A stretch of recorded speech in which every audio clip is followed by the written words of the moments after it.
Gusto naman natin, hindi kaya ng budget natin. Noong una, nagsisisi ako kung bakit naimembro ko yung apo ko. Hindi naman ako nagpaplano ng mga ganun-ganun.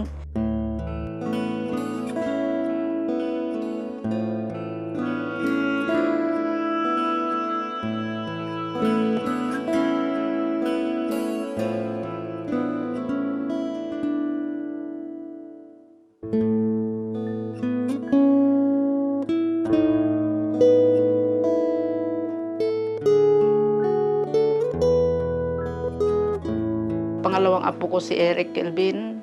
Mabait na apo. Sabi niya sa akin, paglaki ko nanay, magtatrabaho ako at hindi ka na magluluto. Kahit saan siya mapunta, ano siya ng mga members, magaan ang loob sa kanya. Bali, ano siya, komentarista sa DXIC. Oh, yung programa niya dati, marami siyang natulungan. Nasusuka daw siya. Parang iba talaga ang pakiramdam niya, kaya tinakbo namin sa ospital. Sabi niya, Han, sindong baya karon Han. Lakas na ng hangin, ulan. Tumawag yung sasakyan. Sigaw ng sigaw kami. Ang naging findings kasi ng doktor sa kanya, aneurysm. Kailangan niyang maoperahan. Kasi pag hindi naagapan yon, sasabog. Hinanap ko sa inyo, pero doon pa lang, alam ko na talaga na parang nasa ilalim na siya, nalunod na siya. Sabi ko sa kanya, kung nasaan ka man ngayon, sana tulungan mo na lang kami. Sana hindi kami maapawan. Noong buhay pa siya, siya yung unang sumasalubong sa akin. Pagpasok ko sa kwarto ko, siya na mismo ang naiisip ko. Paano kung magantay ako ng 30 days, tapos namatay na palang asawa ko, di useless yung insurance na sinasabi niyo, ito na ang inaasahan mo. Wala pala akong makukuha. Paano opera ng asawa ko? Sabi ko ganun sa kanya.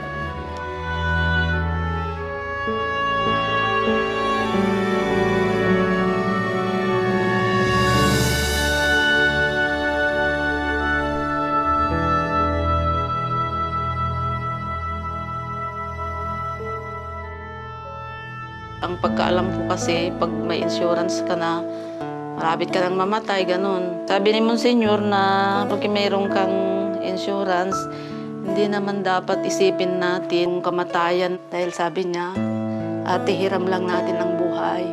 Hindi sa atin, sabi niya. Pero ngayon, naipaliwanag sa amin, yung naklim namin, yun ang binayad namin dun sa ginastos namin nung nasa ospital siya. Malaking tulong yon sa panggastos-gastos naman ng araw na pagkatapos ng sindong. After 1 week, kami nga ang una-una nabigyan ng Pioneer. At dahil doon, natuloy po ang operasyon niya. Pagkatapos talaga ng sindong, walang-wala talaga, ni piso, wala akong nadala. Nakatulong talaga sa amin yung insurance kasi yung papa ko, 2 buwan din siyang nasa ospital. Gusto ko talagang bumalik sa negosyo ko, pero reserve ko para talaga yung pera, paggawa talaga ng bahay, para sigurado rin na mayroon talaga kaming matuluyan. Dahil sa Pioneer, gumaan din ang pakiramdam ko dahil alam ko na mayroon kaming maibibigay dun sa pinag-utangan namin. December 25, kasama ko yung mga anak ko. Pumunta sila doon, so naging masaya ang aming Pasko. Tapos, tuloy-tuloy na ang kanyang paggaling. For what is your life? It is even a vapor that appeareth for a little time, then vanisheth away. So sabi ko nga, kung ano man ang mangyari, that's it. Kung gusto na akong kunin ng Panginoon, kukunin na niya ako. Yung palang message na gano'n, kinakailangan pala may practicality. So yung insurance ko, yun din ang tumulong sa akin.